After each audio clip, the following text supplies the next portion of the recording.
Now, I guess for like, people who are listening, a lot of us are in our own spaces or our own life. We're somehow a leader or we're a doer, whether we're, a laundry doer or we're running a business or whatever. What do you think, from your perspective, what do you think, what practices or, ideas that people have gotten in the past, like from ancient history, what do you think would be most valued to people who are leaders or even just men in general, or even women?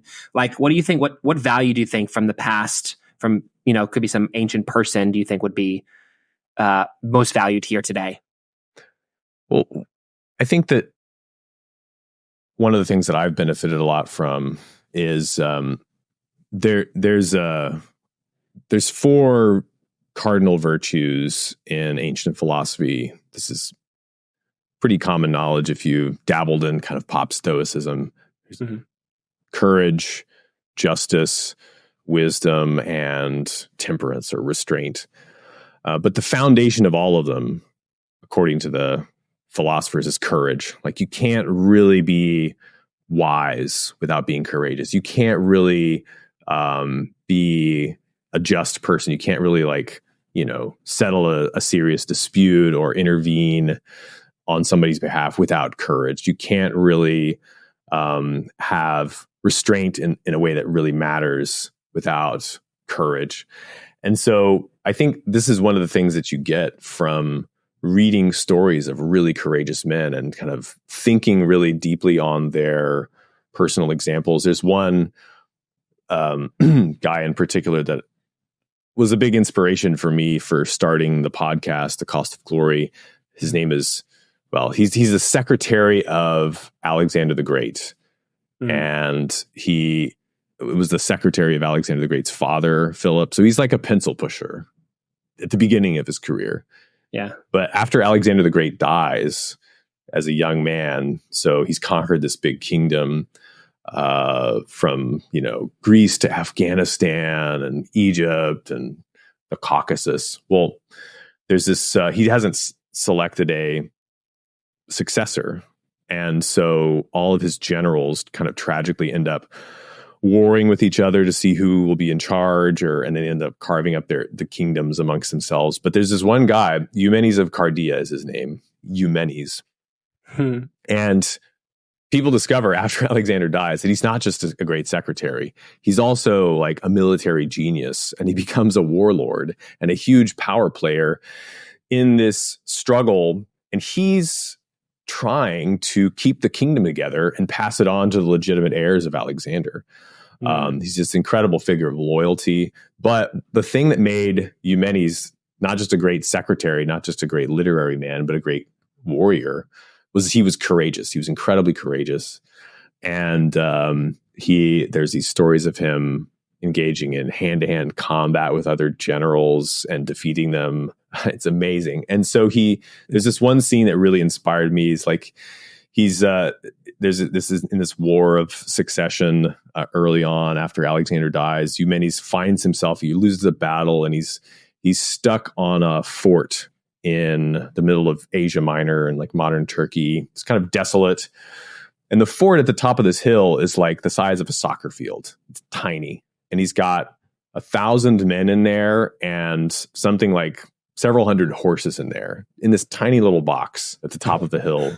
Yeah. And he gets surrounded by this other general, Antigonus, another one of the great generals of the day, with, tens of thousands of men. They're sieging Eumenes, and Eumenes really feels like he has right on his side. He's like defending the right cause. And so Antigonus calls him down. They exchange hostages and they have a parley, and Eumenes comes down, and Antigonus is like, all right, Eumenes, surrender. I've got you surrounded.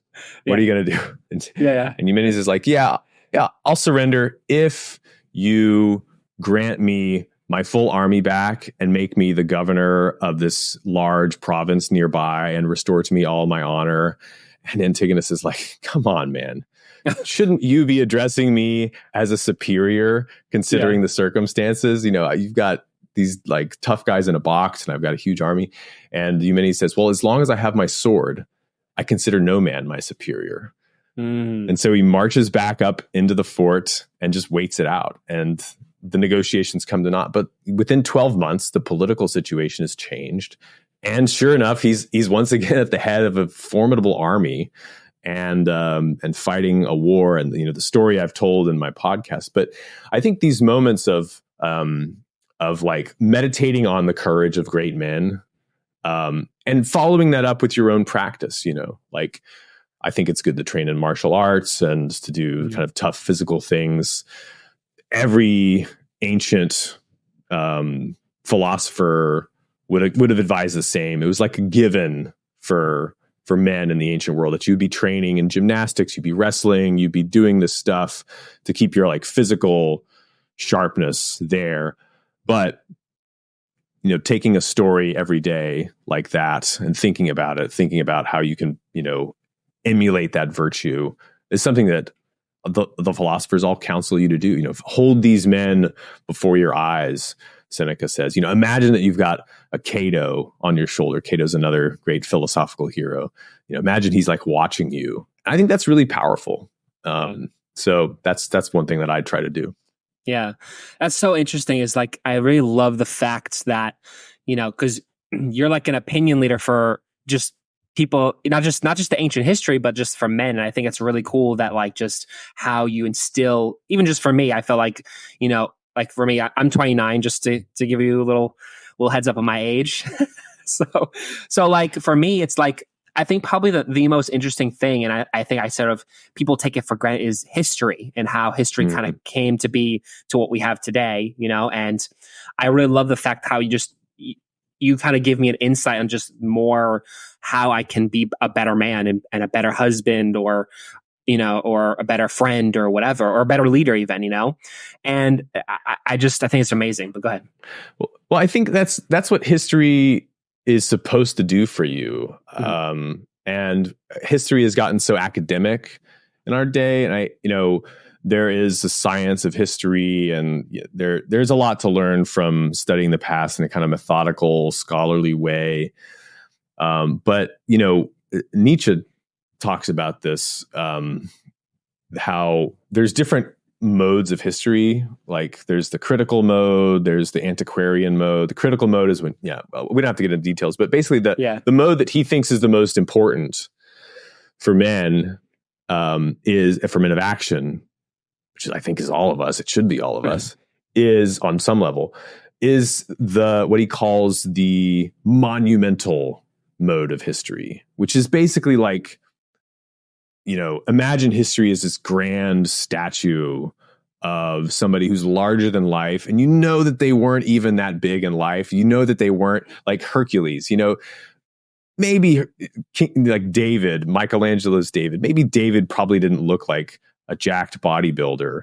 But the fact that he's there looking like that, and you can see in his eyes in that famous statue, he's like looking out at, about to throw his stone to Goliath. Like it inspires you with some kind of energy that you need. And that's what history is supposed to do.